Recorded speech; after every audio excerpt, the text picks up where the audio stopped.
On this Saturday night, high alert. Watching and waiting for North Korea's next move in a tense war of words as the U.S. leans on China to help ease the crisis. Outbreak of a deadly new virus and fears that it could start to spread from person to person. What the U.S. is doing to protect Americans.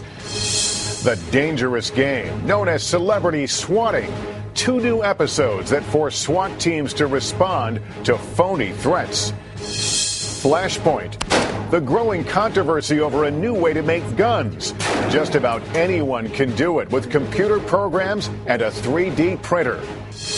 And the funny man. In a land of strict tradition, he models himself after Jon Stewart and is wildly popular in his country. But not everyone is laughing.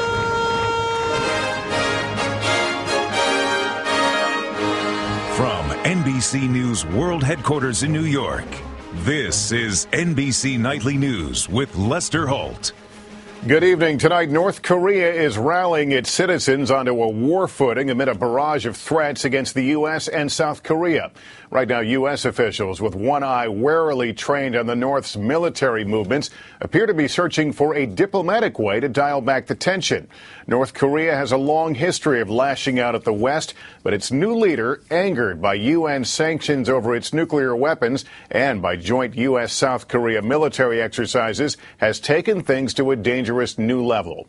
We'll get Washington's reaction in a moment, but first to Seoul and NBC's Jim Aseda with the latest from there. Jim?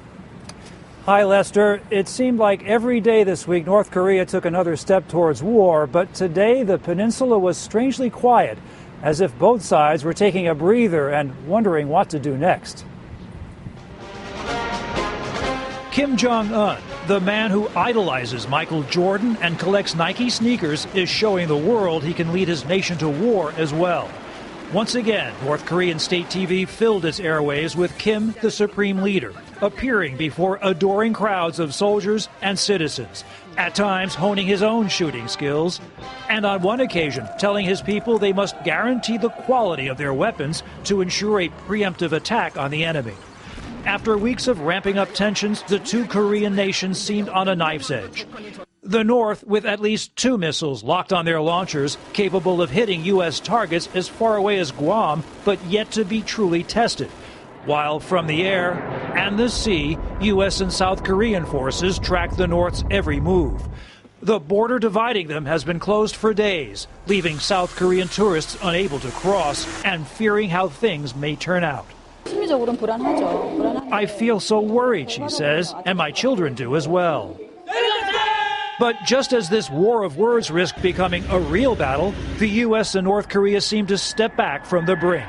The U.S. stopped parading American firepower after the show of force infuriated Pyongyang, dialing back the tension. And there were no new threats from Kim today. In Seoul, the talk was about diplomacy.